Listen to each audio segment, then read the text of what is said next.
Good morning सभी को। कल हमने प्रत्यय के बारे में अध्ययन किया था।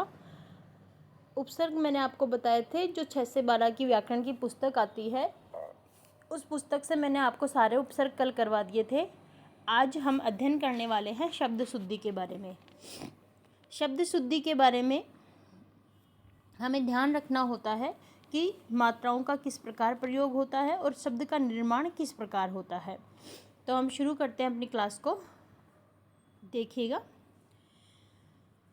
सबसे पहले हम ले रहे हैं, यहाँ अशुद्ध शब्द है और यहाँ शुद्ध शब्द है। जैसे पहले है अतिथि। अतिथि थी की मात्रा जो होती है वो बड़ी दिखाई गई है, लेकिन मुख्य रूप से अतिथि में दोनों मात्राएं छोटी आती है। जैसे हम तिथि लिखते हैं तो तिथि को भी हम इसी प्रकार लिखते हैं, उसी प्रकार ए लगा देते हैं तो मात्राओं में परिवर्तन नहीं होता है, ये मात्रा ज्यों की त्यों रहती है। इसके बाद में हम शब्द लिखते हैं इंदौर। इंदौर शब्द में एक मात्रा नहीं होती बल्कि औ होता है, तो इसको हम जब उच्चारित करेंगे तो कहेंगे इंदौर। तो इस प्रकार से हम अगर शुद्ध उच्चारण करेंगे शब्दों का तो हम इंदौर नहीं कहेंगे, क्या कहेंगे? इंदौर। तो ये जो उच्चारण होगा तो फिर हम लिखना भी शुद्ध कर देंगे। उसके बाद ऊर्जा लिखते हैं। ऊर्जा को हम बड़ा उ लगाएंगे, लेकिन अगर उषा शब्द आएगा तो हम उषा को छोटा लिखेंगे।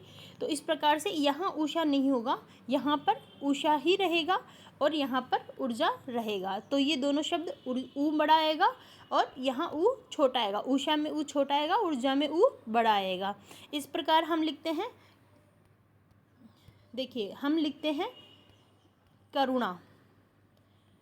ये जो रू होता है ये बड़ा रू होता है, ये आप ध्यान रखेंगे। ये जो रू होता है ये छोटा रू होता है, तो करुणा में रू छोटा होता है।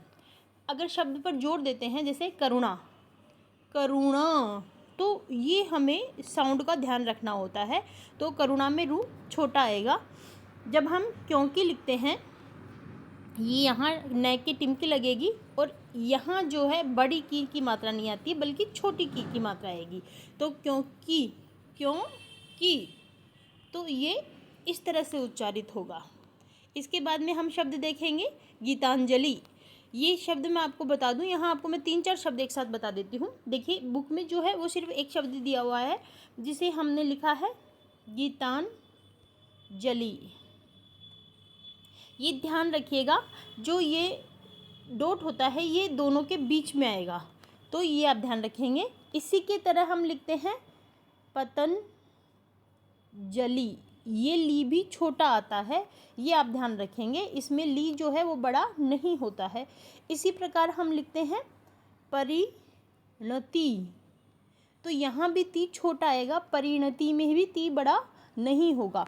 तो ये आप तीनों जो ध्यान में रखेंगे, गीतांजलि, पतंजलि और परिणति, इन तीनों में ती जो है, ली जो है वो छोटा ही रहता है।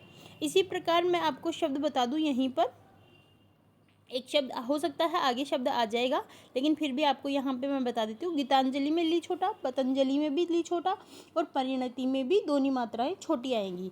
लेकिन गीता जब लिखेंगे तो गीता हम बड़ा लिखेंगे, ये आप ध्यान रखिएगा। इसी तरह अतिशयोक्ति एक शब्द है।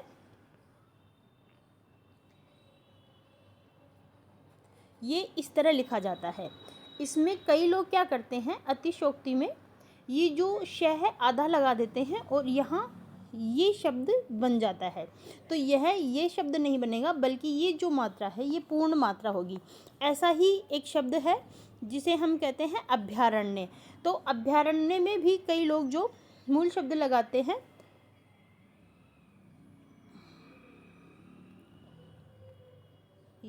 सॉरी एक मिनट रुकिएगा, देखिएगा, अभयारण्य ये शब्द होता है, बल्कि हम जब लिख देते हैं तो इसको शॉर्ट लिख देते हैं। तो यहाँ ध्यान रखिएगा, इसमें भी पूरा होगा और अतिशयोक्ति में भी शय पूरा होगा। तो ये 2 शब्द यहाँ थे। इसके बाद अगला देखते हम गौरव। गौरव शब्द जो होता है ऐसे ही सौरव, गौरव ये शब्द होगा, इसमें सिंगल मात्राएं नहीं होती है। इसके बाद में 43 नहीं होता है। देखिए ये प्रश्न आया हुआ भी है। देखो एक तो होता है 43, एक होता है 43, एक होता है 43। ये क्या गिनती में आप हमेशा ध्यान रखेंगे, ये शब्द बनता है 43। तो इस तरह इसको बोलते हैं 43। इसी प्रकार जो 23 होता है वो 23 नहीं होता है, वो होता है 23। इसी प्रकार 53 जो होता है, जिसको हम 53 कह देते हैं, 53, तो ये 53 नहीं होता, बल्कि ये शुद्ध होता है 53। शुद्ध क्या होगा? 53। ऐसे ही एक और शब्द मैं आपको बता देती हूँ, तो आप ध्यान रखेंगे 43 होता है, 23 होता है, 53 होता है। और जैसे हम 66 लिखते हैं, उसको दो शब्द लिखते हैं, एक तो 66, ये शब्द भी शुद्ध माना जाता है, हालांकि इसको मानकीकरण रूप नहीं दिया गया है। 66 ये नहीं होता है, जो शब्द शुद्ध होता है वो होता है 66, ये शब्द जो है वो शुद्ध होता है। ऐसे ही गिनती के बहुत सारे शब्द हैं जिनको हम शुद्ध नहीं लिख पाते हैं, तो ये शब्द जो है मानकीकृत रूप से सही होता है। ऐसे ही मैं लिखूं 45, तो लिस जो होती है उसमें मात्रा ली हमेशा बड़ी आएगी, ये आप ध्यान रखेंगे। 45 नहीं होता, 45, 43। इस तरह से आपको शब्दों का ध्यान में रखना होगा। अगले शब्द जरूरी नहीं है मैं जो आपको टॉपिक बता रही हूँ उसमें केवल बुक के ही आपको दिखाऊं, मैं पेज पर ही दिखाऊं, मैं अलग से शब्द भी आपको बताती जा रही हूँ। इसके बाद अगला देखेंगे हम, 43 हो गया है त्रिपुरारी। देखिएगा मात्रा दोनों इसमें छोटी आती है और ऊ की मात्रा भी छोटी आती है। जैसे एग्ज़ाम में जब हमारे पास आता है तो ऐसे आ जाता है, फिर ऐसे आ जाता है, उस समय हम कन्फ्यूजन बड़ा हो जाते हैं। तो मूल रूप से याद रखेंगे त्रिपुरारी होते तो त्रिपुरारी बड़े हैं, लेकिन मात्राएं त्रिपुरारी में सारी छोटी आएंगी, ये ध्यान रखिएगा। त्रि में भी छोटी होगी, पू में भी छोटी होगी और री में भी छोटी होगी। इसी तरह से और शब्द में मैं आपको बता देती हूँ।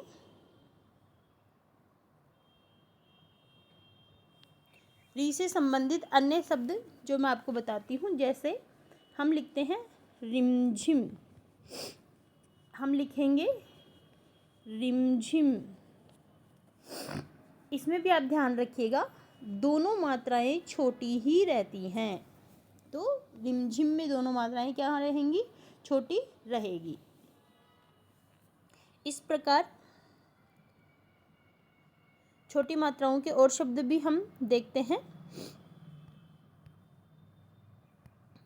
देखिएगा शब्द मैं लिखूंगी सारथी, तो ये भी छोटी मात्रा आएगी। एक शब्द मैं लिखूंगी नियति, ये भी छोटी मात्रा रहेगी। पुष्पांजलि, गीतांजलि मैंने आपको बताया, गीता में बड़ी रहेगी लेकिन ली दो होगी, दोनों छोटी होगी। परिणति में भी दोनों मात्राएं छोटी ही रहेंगी। ऐसे ही मैं आपको शब्द देती हूँ शिविर, ये शिविर की जो मात्राएं हैं वो भी दोनों छोटी रहेंगी। शब्द होता है निरोध, ये निरोध जो शब्द होता है वो नी प्लस रोध भी होता है, और इसमें आप बड़ी मात्रा यानी इसमें निरोध, ये दोनों शब्द शुद्ध होते हैं, इसमें आप ध्यान रखिएगा। और इन दोनों का अर्थ जो होता है दोनों अलग अलग होते हैं। निरोध जो होता है जिसमें कोई क्रोध ना हो, रुद्ध ना हो। निरोध जो होता है, बड़ा नी जब लगता है वो निर से होता है, निर प्लस रोध, तो वहाँ होता है जिसमें कोई रोग नहीं हो। तो इस प्रकार इनके अर्थ जो है आप ध्यान में रखेंगे, तो अर्थ के आधार पर यहाँ शुद्धिकरण होगा। इसके बाद अगला शब्द देखते हैं हम दवाइयाँ। ई की जो है दवाइयों में बड़ा ई नहीं आता है, बल्कि छोटा ई ही होता है। दिया सलाई, दिया सलाई में दिया जो है बड़ा आता है। हम जब दीपावली लिखते हैं तो भी बड़ा लिखते हैं, दिया लिखते हैं तो सॉरी छोटा लिखते हैं, और दिया लिखते हैं तो भी हम छोटा लिखते हैं। आगे देखेंगे, दिया सलाई में दी छोटा आएगा और ई बड़ा आएगा, ये ध्यान रखिएगा, अच्छा शब्द है। इसके बाद में देखिए, मैं यहाँ आपको निरीक्षण जब लिखेंगे हम, तो ये निरीक्षण लिखेंगे, इसमें एक बड़ी और एक छोटी मात्रा रहती है। ऐसे निरीक्षण नहीं लिखा जाएगा और निरीक्षण ऐसे भी नहीं लिखा जाएगा, शुद्ध होगा वो ऐसे होगा निरीक्षण शब्द। मैंने आपको शब्द बताए छोटी मात्राओं वाले, मैं फिर से रिवाइज कर रही हूँ। गीतांजलि छोटी मात्राएं होंगी, पतंजलि छोटी मात्रा होगी, परिणति छोटी होगी, रिमझिम छोटी होगी, सारथी छोटा होगा, नियति छोटा शब्द होगा, सब छोटी छोटी मात्राएं होंगी, उनमें एक भी बड़ी मात्रा नहीं होती है। तो इस तरह से आप ध्यान में रखेंगे कुछ शब्दों को, तो आपको ये पता चल जाएगा। इसके बाद में हम बात कर रहे हैं नूपुर शब्द की। देखिए, नूपुर शब्द जो होगा वो पहला नू बड़ा, दूसरा नू छोटा, और ये शब्द जो होता है वो होता है नूपुर। अब इसमें हम कई शब्द देख लेते हैं। जैसे हमने लिखा सिंदूर, तो ये होता है बड़ा। जैसे हमने लिखा जुलूस, तो जू छोटा, लू बड़ा, और ये होता है जुलूस। इसी तरह और शब्द मैं आपको बताती हूँ जहाँ छोटा ऊ की मात्राएं लगेगी। जैसे मैंने लिखा अनुभाव, ये इसमें छोटी मात्रा होगी। और मैं कुछ शब्द जैसे एक और बताती हूँ, नूपुर, जुलूस, इसी में ही देखिएगा आप, तद नुकूल, पहले छोटा ऊ की मात्रा फिर बड़ा ऊ की मात्रा। पहले जुलूस में भी ऐसा ही होगा, पहले छोटा ऊ की मात्रा फिर बड़ा ऊ की मात्रा। लेकिन नूपुर में आपको विशेष तौर पर ध्यान रखना है कि नू पहले बड़ा होगा और पू छोटा होगा। तो नॉर्मली जब ऊ की मात्राओं में जब दो अक्षरों पे एक साथ ऊ की मात्रा लग रही होती है, तो हम देखते हैं कि पहली जो मात्रा होती है वो होती है छोटी और दूसरी मात्रा जो होती है वो होती है बड़ी। लेकिन नूपुर शब्द एक ऐसा शब्द है जिसमें पहली मात्रा बड़ी और दूसरी मात्रा छोटी रहेगी। तो इस तरह से आपको ध्यान में रखना है। देखिए, अब जैसे हम छोटी मात्राएं देख रहे थे, तो उन छोटी मात्राओं में ही प्रतिलिपि शब्द फिर से आया अपने पास, प्रतिलिपि। ये शब्द देखिएगा, इसमें भी सभी मात्राएं जो हैं वो कैसी हैं, छोटी ही मात्राएं हैं। तो ये शब्द जो हैं वो सभी आप ध्यान में रखेंगे।